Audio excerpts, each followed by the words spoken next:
Okay, we're going to go ahead and get started. First of all, thank you for joining everyone. I'm Liz Pena, Marketing Specialist at Verity IT. Today's webinar will be covering the importance of SaaS backup. Software as a service, also referred to as SaaS, platforms like Microsoft 365 and Google Workplace have transformed the way organizations work. There's no doubt that SaaS platforms provide impressive benefits to organizations. However, the question is, do they protect your data? There's a common misconception among businesses that it's a SaaS vendor's responsibility to protect their data and that SaaS backup is not necessary. However, that couldn't be further from the truth. Today, we are joined by Dominic Stracolersi with Datto to answer that question further.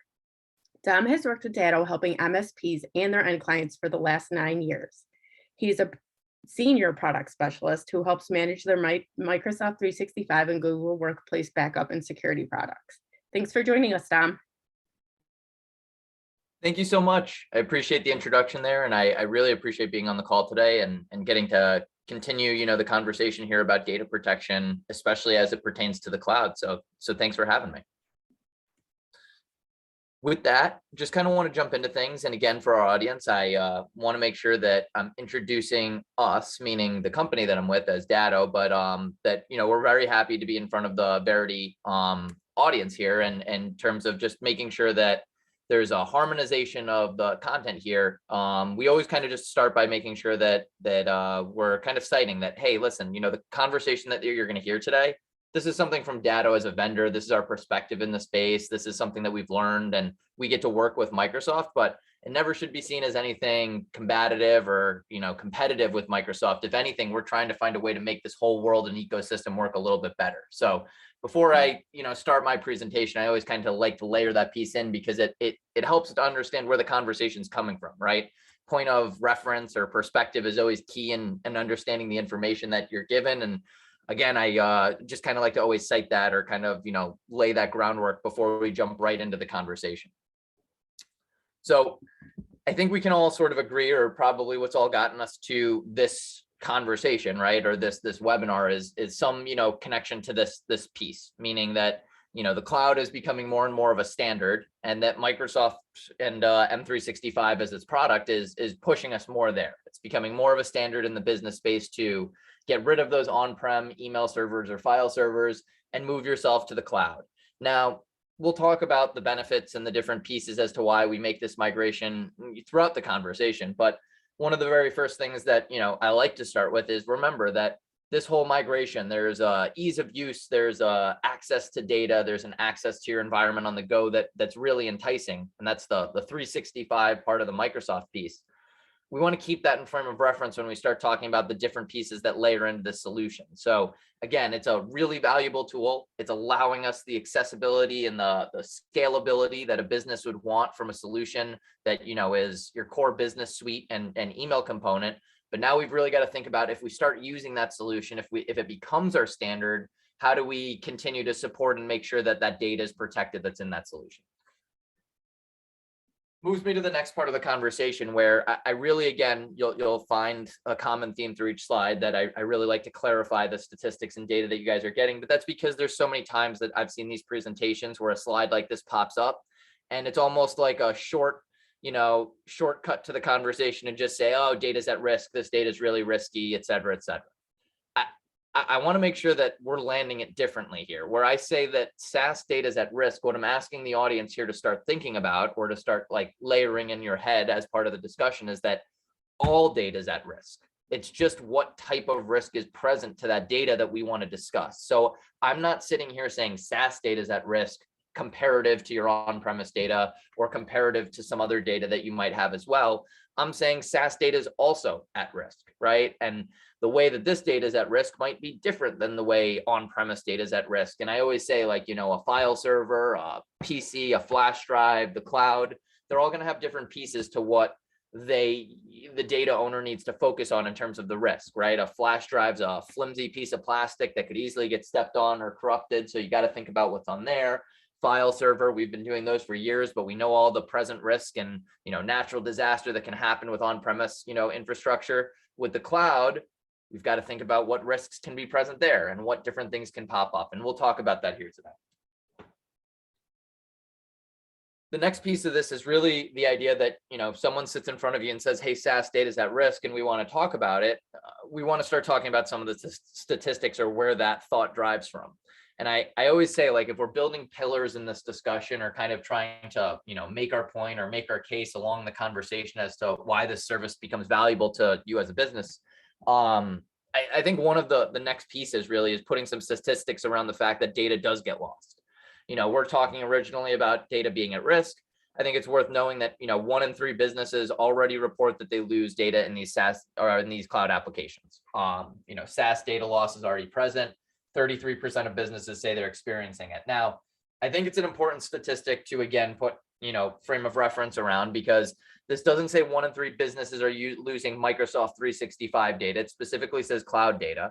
And more importantly, I think everybody's head starts to go at this point to, well, it's got to be hackers and bad guys, right? And I think, we'll round up. I think 15% is a relatively, concerning number, right? Like, what I would say is that 15% of your data loss is going to be the most malicious, intentional, worst kind to get. And I say that because when someone's doing this type of, data loss or this type of attack, they know what they're doing. They know that you have recycling bins and different things. They're being intentional with their data deletions. And the idea that you might just be able to rectify through simple means is a lot less plausible, because they also know about those means and they're going to make sure that they're not available to you or that they're working around them. Now, 15%, we're going to put a pin in this number and come back to it, because again, it's a number to think about. Almost 20%. I'm not just trying to keep rounding up, but we're almost at 1 out of 5 of these types of attacks are going to be from a malicious source. But then you look at something like this, where you're close to 50% now of your data loss occurrences are still coming from end user mistakes or end user deletions. And the reason why we call this statistic out is, one, it's important to realize that, hey, some of this could still, be happening, and that education around Microsoft 365 is still something that's very valuable. But more importantly, there's a lot of times that we get an objection or, a pushback on cloud backup, which is, but Microsoft does it for us.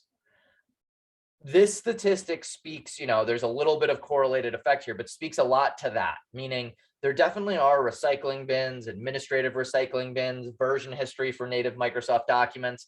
But if there was truly a way to rectify all data loss from M365 and Microsoft always had it covered, I think this number would be a whole lot smaller than it says on the screen. And where it really comes into play is, so what is the miseducation here in terms of where this data loss is occurring? And we're going to, again, as I pose each one of these problems, we will have answers for them across the call, but this is really where the discussion starts, is, putting these two ideas together, that SaaS data is at risk, that there's risk associated with wherever you put your data, and that there is data loss happening from these environments. They're kind of like bullet point 1 and 2 that I need to get through with someone before we can start talking about the solution or why you would use a cloud backup or anything. Because these are the primary points as to why maybe you join this discussion today, or why you can continue to have this discussion, after today, in regards to maybe some solutions or services that you can put in place to help. Real quickly before we switch off topic, another 7% also worth noting that they come from internal malicious deletions. The only reason we really tag the stat on the end there is to make sure that, again, it's over 50% of data loss occurrences happening right from within the business, even though a lot of times we join calls like this or think about our environments from the perspective of how do we keep the bad guys out. So next thing here to kind of talk through is more a landscape shift. And I say that because I don't think anyone on this call or, moving forward probably wants to go through more COVID-19 impact discussions.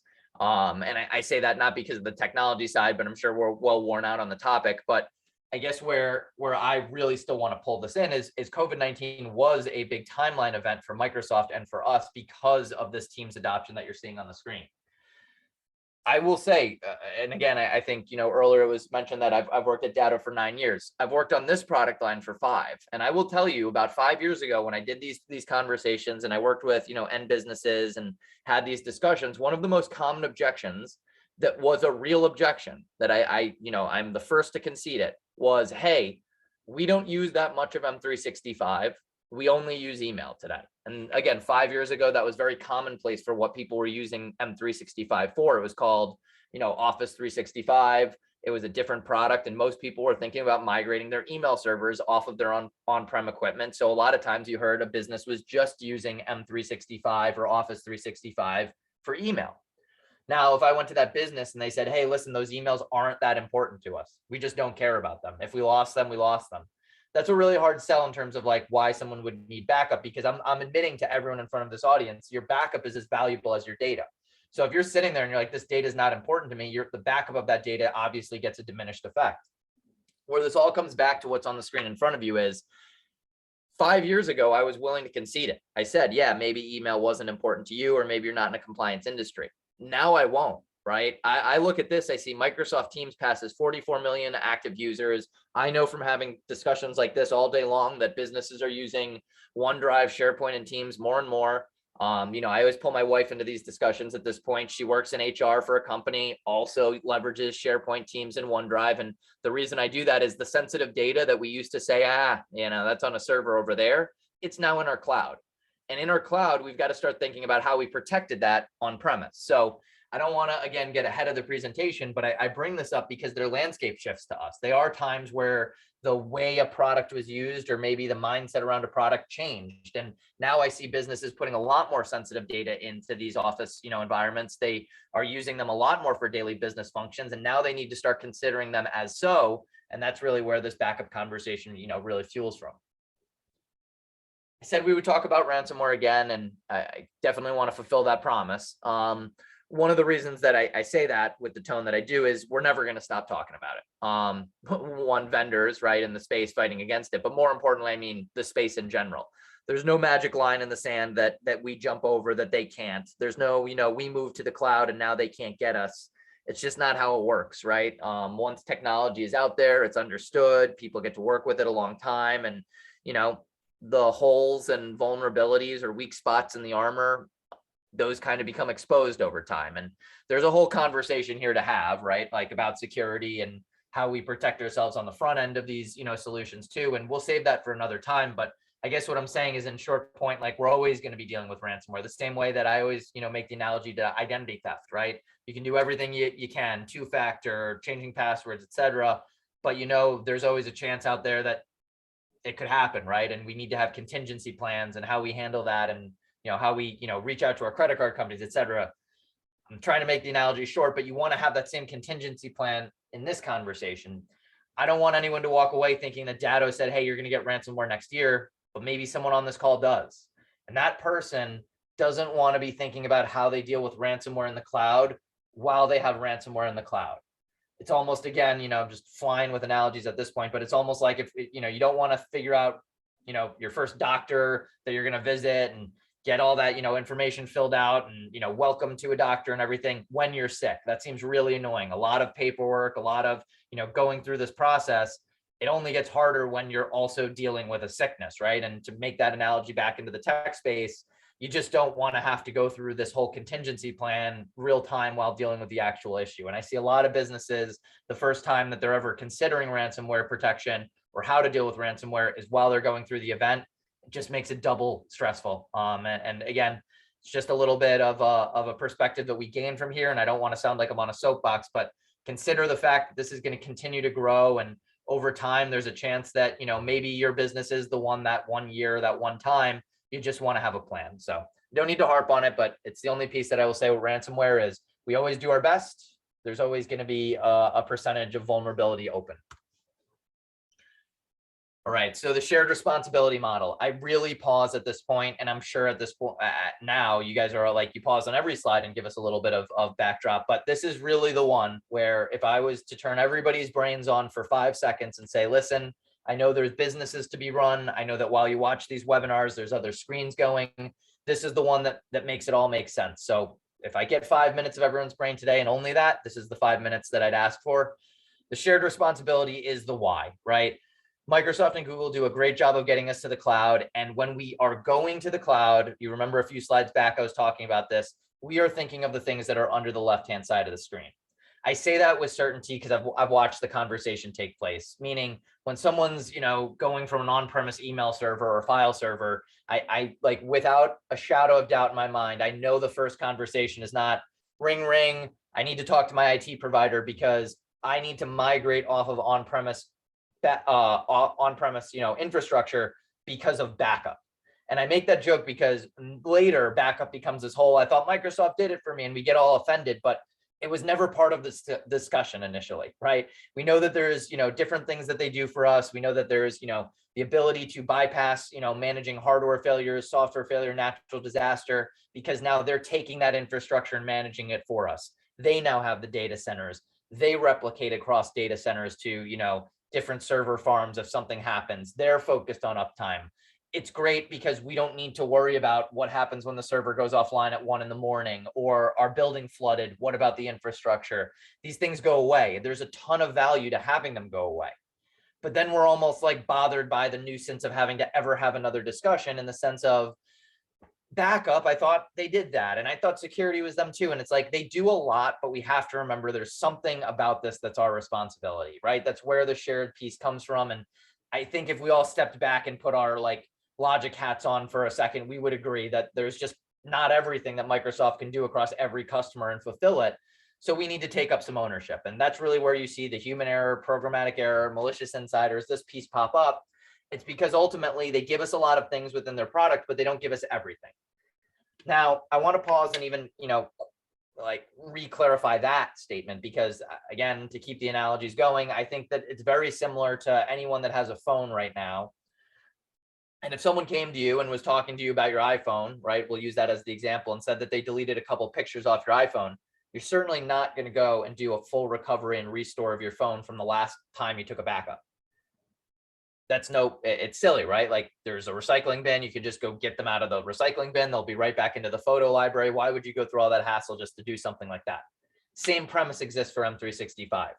There is version history, recycling bins, administrative recycling bins. We are not sitting in front of this audience saying that there's not ways to rectify mistakes that take place in the platform, but there are definitely areas and times where a backup is still needed, right? Back to the phone analogy. I didn't now take 2 pictures off your phone. I decided to go crazy and wipe the last 1,700 pictures off your phone, dating back 8 years of time, probably the 8-year span that your kids were growing up or your pet was growing up.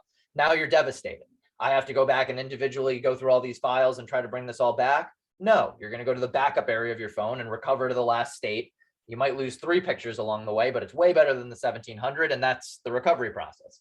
I'm not trying to walk anyone through something that they're pretty fairly, aware of, but where I bring it back to this conversation is same thing goes for Microsoft. There are going to be times where someone fat fingers a Word document and puts it into a recycling bin. You're going to get it right back out. There's going to be other times you make a mistake wiping out a folder of JPEG files that, were all scanner print, documents that were signed in and uploaded to the drive.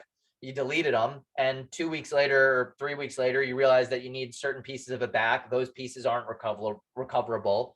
They don't have native Microsoft format. So now you're realizing they don't have version history. And I'm not trying to bore anyone with the technology here, but I'm saying it gets confusing fast. That's my point.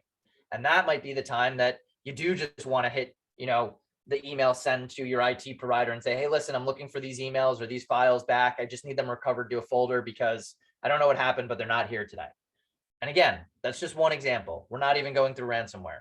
But the point that I'm trying to make with this screen is that it's not all Microsoft. They're honest about it. We're honest about it.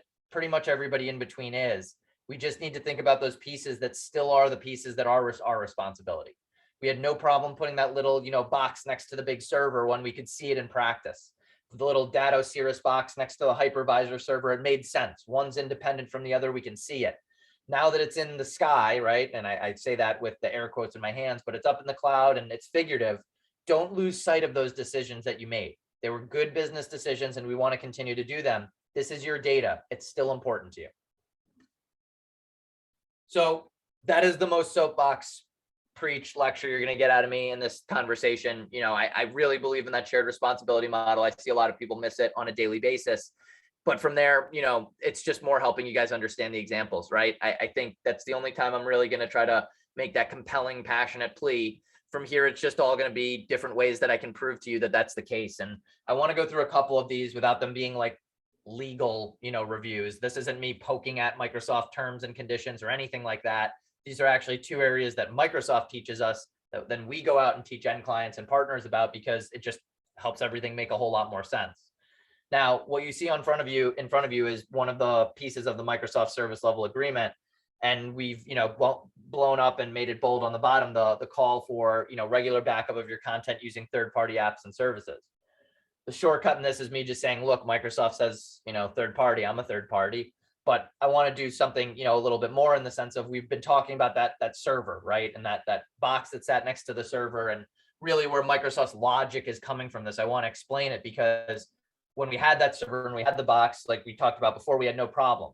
It was easy to see that was third party. It was easy for us to make that connection, in our heads. But if we were to, now look at the Microsoft space and say, well, Microsoft should be giving us that cloud backup.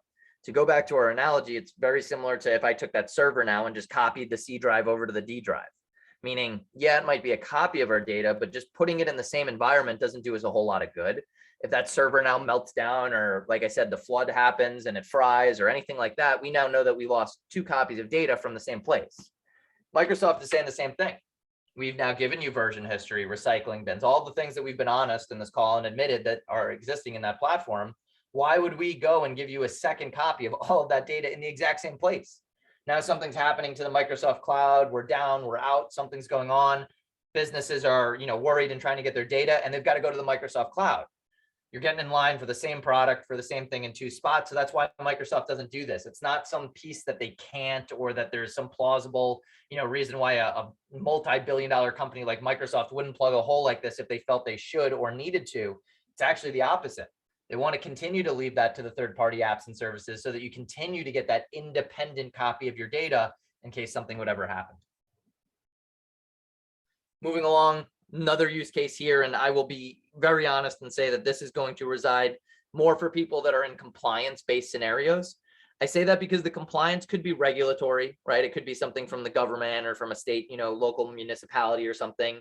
It could also be instilled on the business from you, right? Meaning the HR practice might be to keep data for X amount of time, or maybe as a business owner, you've decided you want all data kept within the business for a year for legal reasons. There's just maybe some compliance you've instilled on yourself.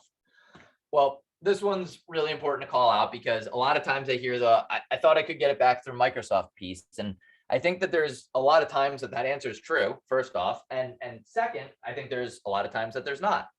I want to call out an easy way to sort of see some of those differences. And I think this piece of the service level agreement is really helpful in doing that. Microsoft does a fantastic job of keeping your data after someone is deprovisioned from the environment for 90 days.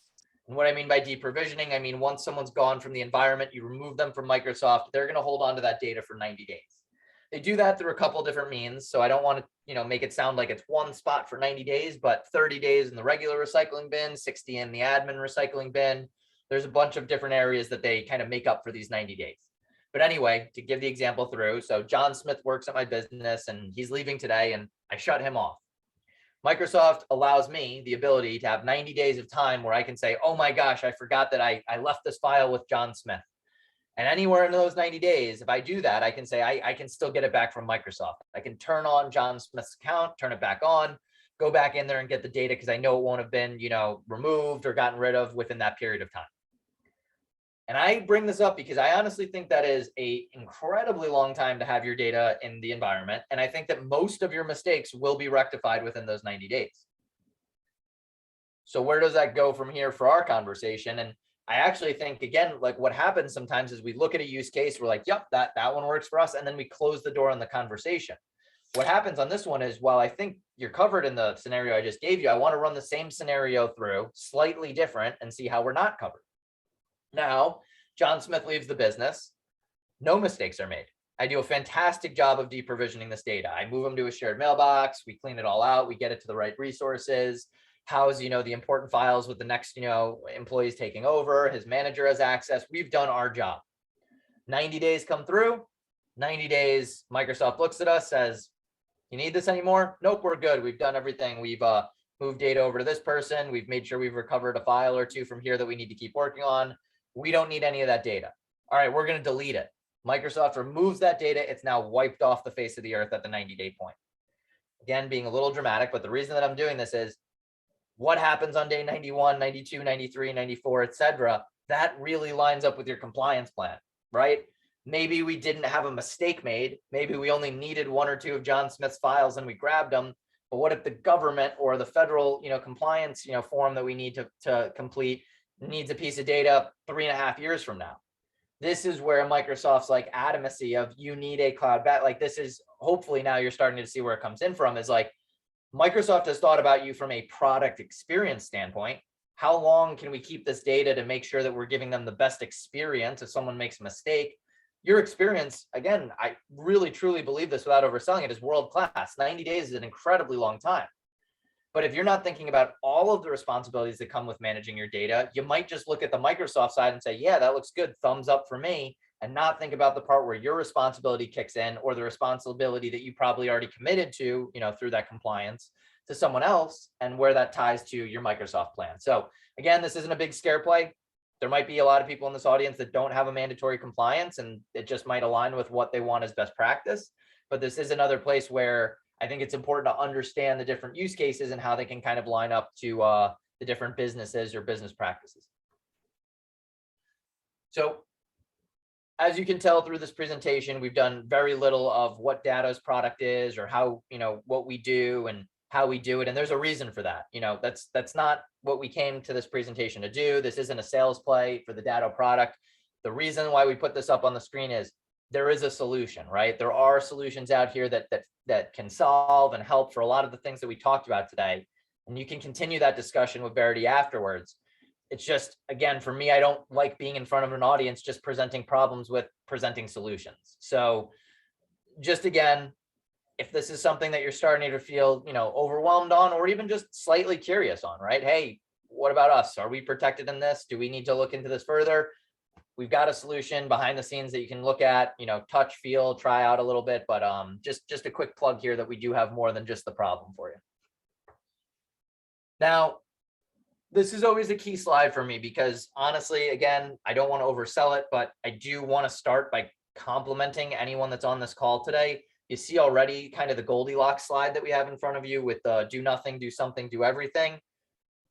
This is, 37% of companies don't even make this first step, right? This is something that you've already moved yourself out of this quadrant for. You've already come and listened to this conversation, and now you're going to determine what the next steps are for you. Maybe it is working within the limited native capabilities, but, understanding what that does or doesn't do. Or maybe it is regaining that control and, using our IT services to kind of help, produce that solution and bring you to the next spot. What I really want to land on, and I wanted to make sure that we were doing this in the first 30 minutes so that we left time for Q&A, was companies really do need an automated, simple, secure cloud backup solution. It pairs with this solution. It pairs with the data that you're putting into these solutions. It's very similar to what you were managing in that on-premise space before. You've, for the most part, probably even made this decision once in your business's lifetime before. And it's just that the landscapes and the way that we do things shift enough that now we're having it in a different way.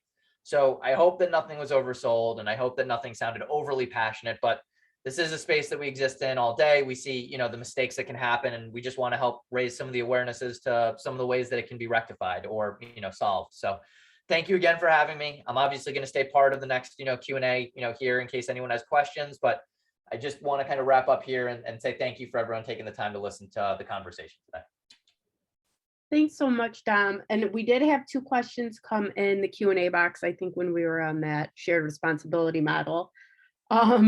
The first one is, if my employee permanently deletes important emails and I do not have SaaS backup in place, does that mean that they are gone forever?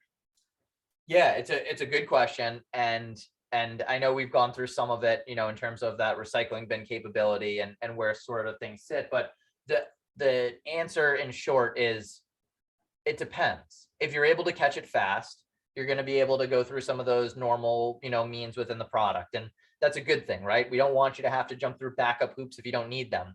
But maybe that employee has deleted a bunch of emails and you didn't catch it right away. And now it is finding a needle in a haystack, or maybe worse, the needle's gone, right? The haystack's not there either anymore. Maybe we've hit the period of time that data is erased, or permanently deleted. So because of that grayness in the answer, that's really where we say you don't want to find out one way or the other at the end of the conversation, right? Hopefully we can find it in that first little spot, get it out of the recycling bin, keep moving on. If not, having a cloud backup is the solution that's going to help you rectify that moving forward. Perfect. And then the next question is, if I do have a SaaS backup solution in place, how often is my data backed up? Is it backed up daily? Yeah, so if you do wind up using our solution, and I'll honestly speak for cloud backups in general, because most of them are similar, but I can give you our timeframes. Most of them are going to be backed up in a daily format in a snapshot based system, right? Our system takes 3 snapshots a day. So you're not just getting a daily backup, you're actually going to get 3 a day. Other companies can vary, and it might be shorter periods of time, but you're always going to be getting a snapshot based backup of this. And with us specifically, you'll be getting 3 a day. Perfect. Yes. And this is what Verity does use. So 3 a day is the perfect answer, I think. Yeah. Okay. And that's all the time we do have for today. We're actually a minute over. But thank you so much for everyone for joining. And we hope everybody has a productive day. And Dom, thanks so much for presenting. You did a great job. Absolutely. We love doing this. We love being part of the conversation. And all I'll say is that if there's something that comes up in the future that you want to continue this discussion with, I'm happy to do any one-on-ones or, sit down reviews with any individual business as well with Verity. So happy to be here and happy to continue the discussion. Thanks for having us. Thank you. Have a good one. You too.